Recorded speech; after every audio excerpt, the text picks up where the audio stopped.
Our News is brought to you by Alive.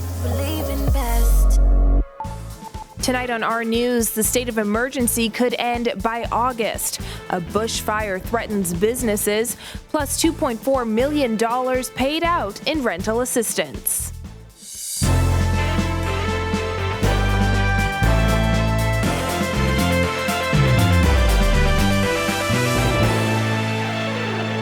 Welcome to Our News, and thanks for joining us. I'm Christina Dragovich. Topping news tonight, the government intends to extend the state of emergency for 3 months.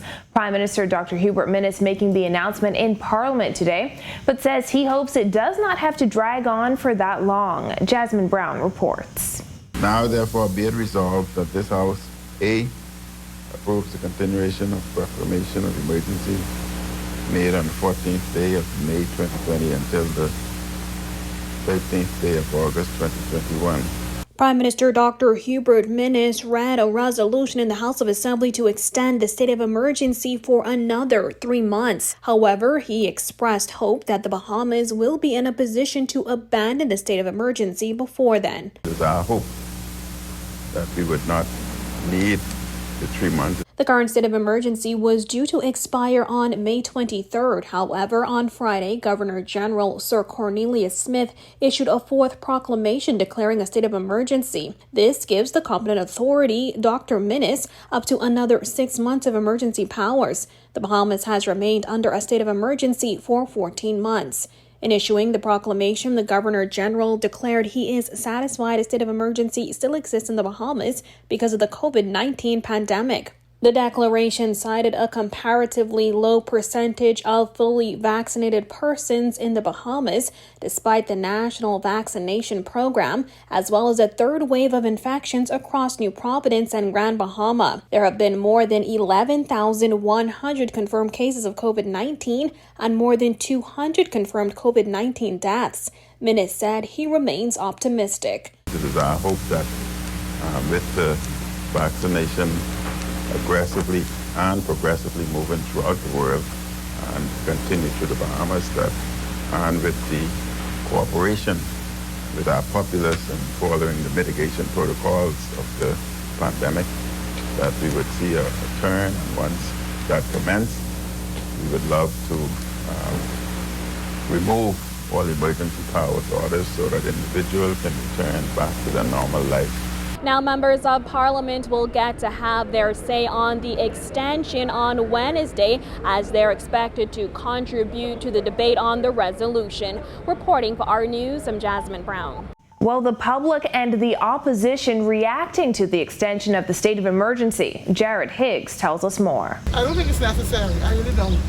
That's the view of a hotel worker with 26 years experience, but who hasn't worked since last March. So all we can do now is pray that they don't extend it more than 6 months. The state of emergency was extended due to a sluggish COVID vaccine rollout and the threat of COVID-19 variants. The proclamation by the Governor General gives the Prime Minister another 6 months of emergency powers. Some tourism-based workers pointing out that the measures are a hindrance to the sector. I'm not comfortable with it, but I don't like how it is. Opposition leader Philip Davis says that the PLP supported the state of emergency at the start of the pandemic to give government a chance to fight the novel coronavirus. He says now, though more than a year later, they can't support this new extension. Any move to extend the emergency powers has more to do with the state of Hubert Minnis's political health rather than the state of public health. Davis accused the government of failing to build healthcare capacity during months of low cases. He argues that government could manage the pandemic through ordinary legislation and accused Minnis of not wanting to debate COVID measures. Whereas the PLP supports enactments of measures supported by science, we cannot support the continued suspension of civil liberties by extending the state of emergency. They are just two different efforts. Meanwhile, 22-year-old Tafari Thurston says the emergency powers are a hindrance to his social life. However, he says he's willing to sacrifice a little more. Apparently there's been a spike in the numbers again. So I figured, we actually should be on curfew. But personally, I feel like it's causing a lot of anxiety and depression for the younger generation because we can't really go and party like we used to. Reporting for Our News, I'm Jared Higgs. A close call for businesses, including Mario's Bowling and Sunburst Paints, as a bushfire erupted near Tonique Williams Darling Highway today. Business owner Leslie Miller says the flames stopped just outside the back door of the bowling alley. We're thankful to God that there's no damage to the building, and it's a ways off, I guess, but say about 50 foot from the building, which is scary to begin with. But God bless us because the wind is blowing in opposite direction, so we're in pretty good shape there. Except it's going to take 3 to 4 fire trucks out in the fire, And that's going to take them men from their regular chores to come and out in the bushfire. 4 fire trucks fought the blaze that quickly spread through the dry bushes. Miller says it isn't the first time this has happened. While government paid out $2.4 million in rental assistance between July 2020 and April 2021, according to Acting Director of Social Services, Kim Sawyer. July 2020 to April 2021, our rent assistance program, we have issued 2,118 households have been approved for rental assistance. And that's New Providence and Grand Bahama. Back in February, Social Services Minister Frankie Campbell indicated that more than $1 million had been paid out since the beginning of December, and some people were still waiting on assistance. Many Bahamians are still struggling to find work in the midst of the pandemic, with an even greater number of households relying on ongoing social services assistance through a prepaid Bank of the Bahamas card. Currently, approximately 7,000 persons are receiving their assistance through that means.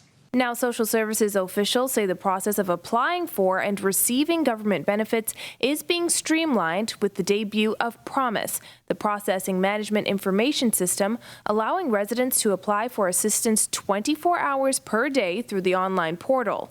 The $250,000 system, an upgrade from an existing management system, allows new clients to be processed in 2 to 4 weeks, depending on the complexity of the case. Promise integrates data from public and private sector institutions and provides 13 web-based services in one easily accessible online portal.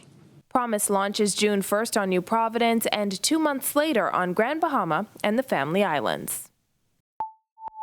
Partly cloudy skies across New Providence today. Greg Thompson is in the Weather Center with the latest. Thanks, Christina. I'm meteorologist Greg Thompson with your first look at weather. Very mild and a breezy evening on the outside. Temperatures very comfortable into the mid-70s. 75 is our current temperature outside our studios. Your winds are blowing out of the northeast at around 12 knots. And your field slight temperature also in the mid-70s. Satellite view, that frontal boundary hanging out across the central Bahamas, generating some cloudy conditions as well as some showers, but the northwest and the extreme southeast Bahamas seeing some much improved conditions.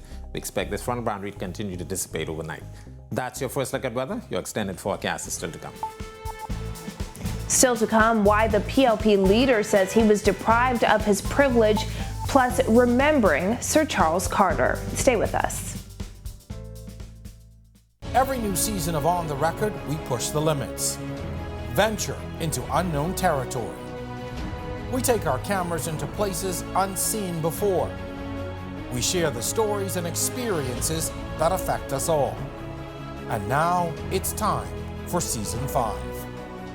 On the Record, Thursdays at 8 p.m. on RTV Cable Channel 212 and streaming live on Facebook on the R News Bahamas page.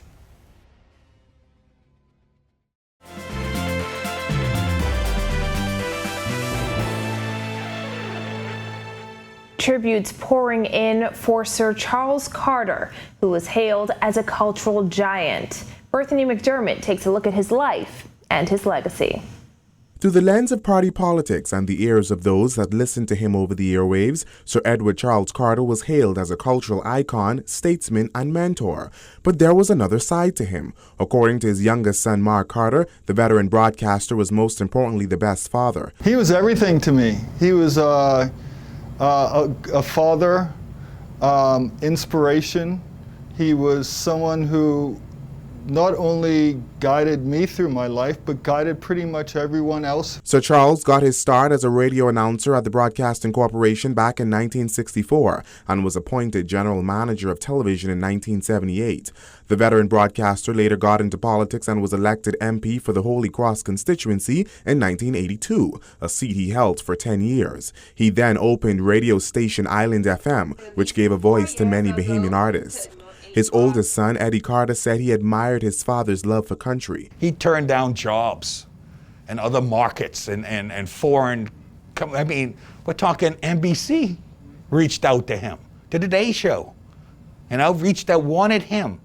And he told them, no, I'm not even gonna interview because if I get the job, I don't want it, I am not leaving my country. And I've been interviewing people over 20 years. I've never met anyone who loved this country, and more importantly, it's people more than my dad. Prime Minister Dr. Hubert Minnis hailed Sir Charles as a cultural giant who did his part to ensure that knowledge of Bahamian culture passed on to successive generations. Former Prime Minister Perry Christie said it is difficult to conceive of what the cultural development of the modern Bahamas would look like without Charles Carter.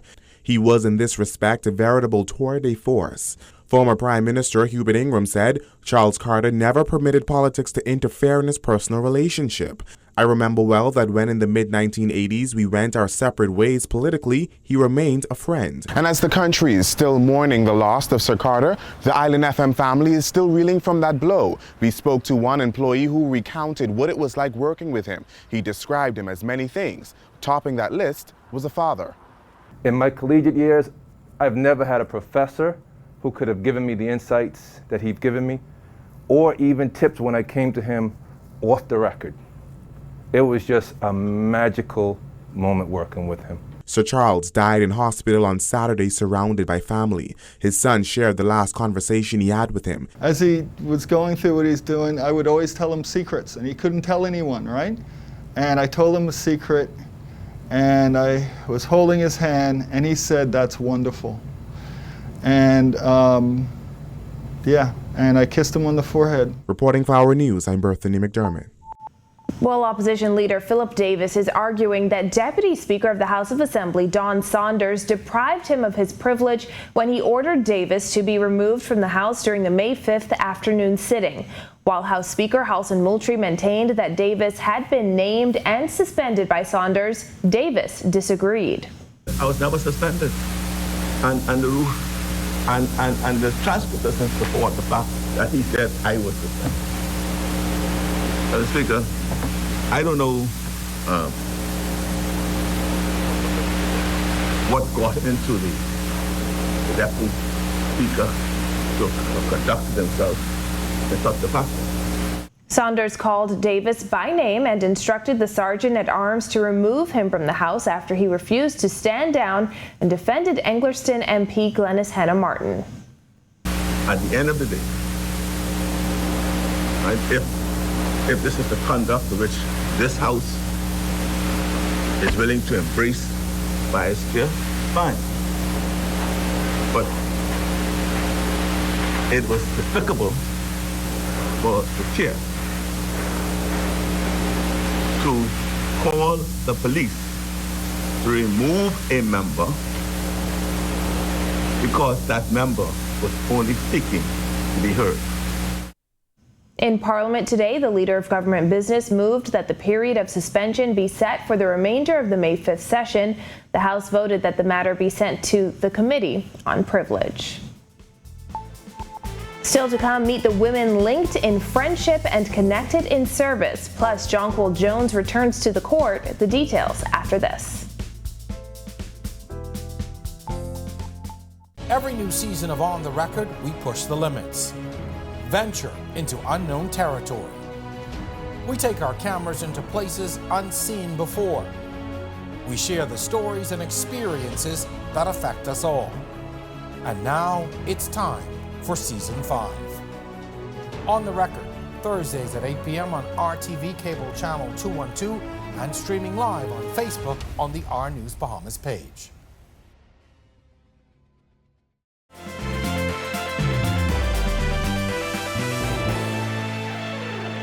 This is our news. Welcome back.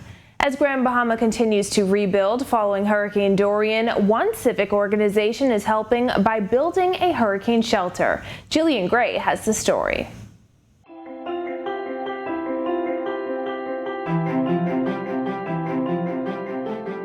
It was a storm no one was prepared for. You literally could not prepare yourself for what you saw when you got there. Hurricane Dorian battered Grand Bahama and Abaco for nearly 2 days, bringing untold destruction. Grand Bahama native Christine Robinson was not there, but her heart was with her family and friends back home. She was on one of the first boats out bringing relief with the Lynx organization, a local nonprofit which responded in the aftermath of the storm. Chapter of the Lynx, as a result of the community response that we received, as well as the international support we received, we were able to distribute over 45,000 pounds of immediate relief items, impacting over 700 people across 3 islands in the country. And as we went about doing that distribution, of course, the world changed again, and COVID hit. A mammoth task requires an enormous response, according to Lynx program coordinator Roselle Moxie. It's with that in mind that President Charlene Smith says they're banding together once again to continue to assist. Dorian affected our national psyche. Yeah. You know, whether you were on the ground or not, I think we were all impacted by Dorian, and we all need to respond to Dorian. Increase the hurricane shelter capacity in the Bahamas. We are incredibly excited. We are fundraising for this initiative, and the response has been overwhelmingly positive, overwhelmingly so. As they continue to help build back Grand Bahama better, Robinson says they're building with the most vulnerable in mind. You know, during Dorian, a lot of the hurricane shelters were damaged, and so this is the ideal time for us to step in and secure a proper place that would be able to accommodate not only able-bodied persons, but we're building it in such a way that even disabled or elderly persons would be able to access and be comfortable in the shelter. So this hits home for me. Their goal now is to raise the funds needed for the shelter. It's a 1-week sailing with a stateroom, and once again, when I tell you that the response to what we are trying to achieve is so wonderful, there are fees associated with the sailing that the cruise ship was not able to donate. It's almost $900. That's also been donated. Oh. So that the winner will truly have an all-expense paid cruise on the most luxurious cruise ship in the world, seeing our beautiful islands. Reporting for our news, I'm Jillian Gray. Tonight in sports, Jazz Chisholm back on the field in a win for the Marlins. Marcellus Hall has that and more. All right, thanks a lot, Christina. Welcome to our sports on a Monday, everybody. I'm Marcellus Hall. He is back. Jazz Chisholm has returned to the lineup for the Florida Marlins, and turns out his return adds up to a win. Let's take a look. Bahamian Major Leaguer Jazz Chisholm making his return to the Florida Marlins roster yesterday. Jazz leading off and starting at shortstop as the Marlins took on the defending champion Los Angeles Dodgers. Well, after failing to reach base in his first 2 at-bats, Jazz would single in the 5th inning, giving the Marlins runners on first and second. That was good enough for left fielder Adam Duvall, who blasted a 3-run shot into the left field bleachers. Marlins, they take the lead 3-2. That score would hold up. Miami gets the win 3-2 there, ends up being your final. Chisholm on the day, 2 for 5 with a stolen base and a run scored, giving the Marlins just the spark they needed to get back on the winning track. The WNBA season is underway. Grand Bahama native Jonquel Jones back on the floor for the Connecticut Sun. This after sitting out last season due to COVID-19. Jones looking really good. Sun improved to 2-0 on the young season. They beat the Phoenix Mercury 86-78. Jonquel 14 points, 13 rebounds in the game. This after dropping 26 points, 8 rebounds and 3 assists in the season opener versus the Atlanta Dream on Friday. So there it is, your check on sports for you here on this Monday. I'm Marcellus Hall. Back to you, Christina. Thanks, Marcellus. Still to come, a look at the downside to indiscriminate dumping. Stay tuned.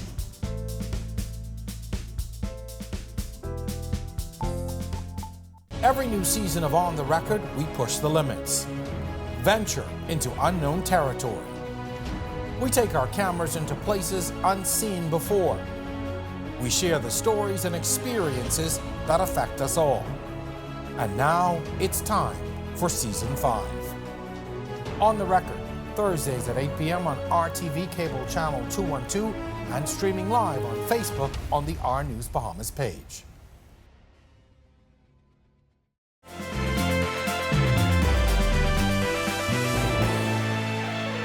Welcome back to our news. We're in the rainy season, but where's the rain? Greg is back in the Weather Center with a look ahead. Thanks again, Christine, and a happy Monday evening, everybody. Very breezy conditions across the islands today as our high-pressure system builds in the wake of a frontal boundary that's now stretching out over a low-pressure system all the way across the Atlantic and into the central Bahamas as well as into the Gulf of Mexico. Frontal boundary will continue to side towards the south. It is expected to weaken as it continues to do that, but that high is going to be a problem for us over the next couple of days, generating some very strong winds, so boating and beaching will become a challenge over the next several days. Boating forecast, if you're doing any of that tonight through tomorrow, we have a caution flag posted for all areas. Northeast to east winds, 15 to 20 knots. Seas running 4 to 6 feet over the ocean. Tide is presently low. Will be high at 48 minutes past midnight. Here's a look now at your national forecast.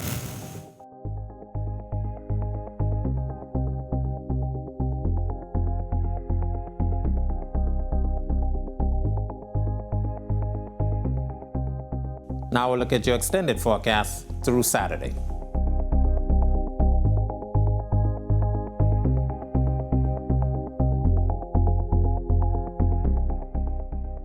That's a look at our weather. Make it a great night, everybody. Back to you, Christina. Well, despite access to free dumping, some residents continue to offload garbage in nearby bushes. Giorgio Bain takes a look. The issue of indiscriminate dumping continues to plague communities like Williams Drive just off Cowpen Road, where bushy areas are a dumpster's dream. As our news rode through the area, mattresses, sofas, a water heater, and several household appliances line the street, just opposite several homes and even a preschool. Over on Marshall Road, despite signs being erected, garbage still lines the roadside, and most of it just a few feet away from the beach. There is actually no need for people to dump. The only problem is I think some people do definitely pay people to come with a truck. And they've given them money, they've put their stuff in the back of that person's truck, and then that person, rather than make the effort to come here, then does just dump it. Dumping doesn't just affect those who live in those areas, according to McKinney, who says that we can also see it being a burden on taxpayers. Once one person has put something illegally somewhere, other people think that that's an invitation for them to add to it. And what I think we all need to remember is that when we're the people, we have to pay to clean that up. Dumping at the Ecology Park is free of charge, and you won't have to go far as the residential dumping area is at the entrance. There are even employees who will help you offload. There's bins. There's about 8 bins that are here at all times. Reporting for R News, I'm Giorgio Bain. Well, thank you for joining us for our news tonight. On behalf of the entire team, I'm Christina Dragovich. We'll see you right back here tomorrow night. Have a beautiful evening, Bahamas.